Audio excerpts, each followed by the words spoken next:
কোনো আয়কর দিয়ে ঢাকা শহরে গাড়ি চালাবো না। আমাদের টাকা দিয়ে আমাদের কার্ড দেওয়া হচ্ছে। অনেক ক্ষেত্রে দেখা যায় অনেকে কিস্তি তুলে বাইক একটা কিনে তারপরে সংসার চালায়। এই কিস্তি প্রতি কিন্তু মাসে মাসে 5 থেকে 7,000 টাকা যাচ্ছে। এরপরে আবার বছরে এক্সট্রা যেই টাকাটা এক্সট্রা আরো 5-10 হাজার টাকা গুনতে হবে। এক্সট্রা হয়ে গেল না, মানুষ তো সেভিংসও করতে পারে না বছরে 5-10 হাজার টাকা, সেখানে এরকম দিতেই থাকতে হবে। এটা তো যৌক্তিক না। আর তাছাড়া আমরা তো ট্যাক্স ছাড়া বাইক চালাচ্ছি না, আমরা রোড পারমিট নিয়ে রাস্তায় নামতেছি, আমাদেরকে মাগনা চলতে দিতেছে। এমনি বাংলাদেশে দেখবেন অনেক গাড়ি, অনেক বাস, সবকিছু অনেক কিছুরই ট্যাক্স নাই, তারপরে তারা রাস্তায় চলতেছে। এগুলোর ব্যবস্থা হবে। সব জুলুম কেন বাইকারদের উপরে? এটা আমার সরকারের কাছে প্রশ্ন। কাটের যে ইস্যুটা বলছিলেন সেই বিষয়টি আমি যেটা বলছিলাম সেটা হচ্ছে, আপনারা সরকারকে, আমাদের মাননীয় প্রধানমন্ত্রী তারেক রহমান সাহেব যিনি আছেন এবং বর্তমান সরকার, তাকে বলতে চাচ্ছি যে আপনার এই কার্ড খেলাটা বন্ধ করে আপনারা আমাদের সচ্ছলতা ফিরিয়ে দিন, দ্রব্যমূল্যের দাম কমিয়ে দিন। আমরা নিরাপদ সড়ক চাই, অটোমুক্ত একটা সড়ক চাই।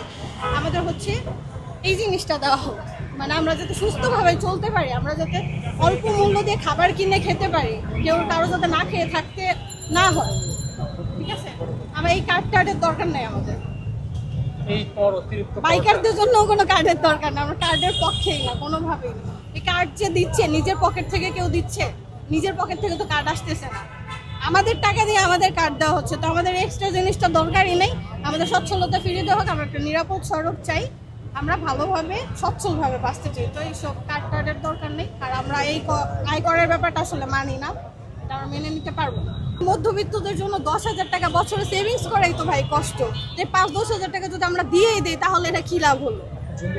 এটা জুলুম হয়ে গেল না আমাদের উপরে? কোনো লাভ হলো? হয়তো বা সরকারের কোনো প্ল্যানিং এ ভুল আছে, তারা ভুল প্ল্যানিং করে এগুলো করতেছে। আমার কাছে মনে হচ্ছে, এটা আমার ব্যক্তিগত মতামত। যিনি আমাদের স্মারকলিপিটি রিসিভ করেছেন উনি হচ্ছেন কাস্টমস কর্মকর্তা পলিসি।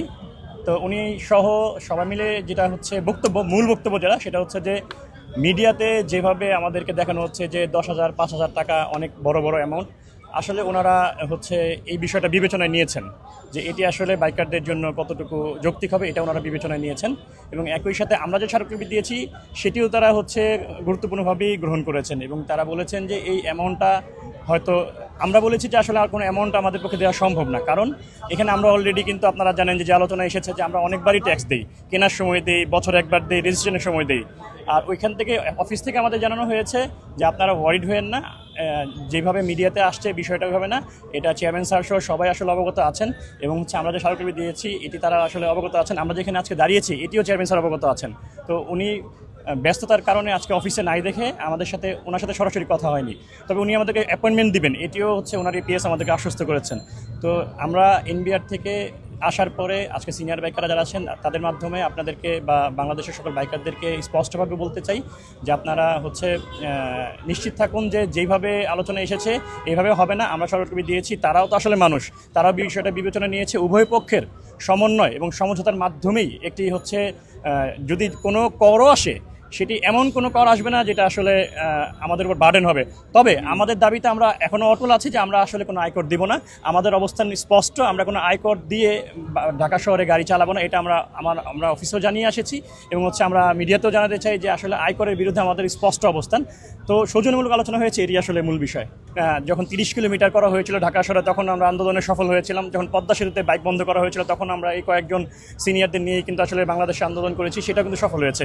আমরা প্রচণ্ড আশাবাদী যে আসলে এটা সফল হবে এবং আমরা যে আসলে আন্দোলন করেছি এটা আসলে এনবিআর জানেন। ওনারা বলেছেন যে আপনারা সংসদ ভবনে দাঁড়িয়েছিলেন, আপনারা অমুক জায়গায় দাঁড়িয়েছিলেন, এটি ওনারাও অবগত। তো এই আন্দোলনের ফলাফল বা সফলতা এটাই যে আমরা একসাথে যদি বাইকাররা এক ছাতার নিচে থাকতে পারি, একসাথে যদি ভয়েস রেজ করতে পারি, তাহলে অবশ্যই আসলে এই বিষয়টি বিবেচনায় আসবে এবং ওনারা আসলে এটিকে পজিটিভলি দেখেছে।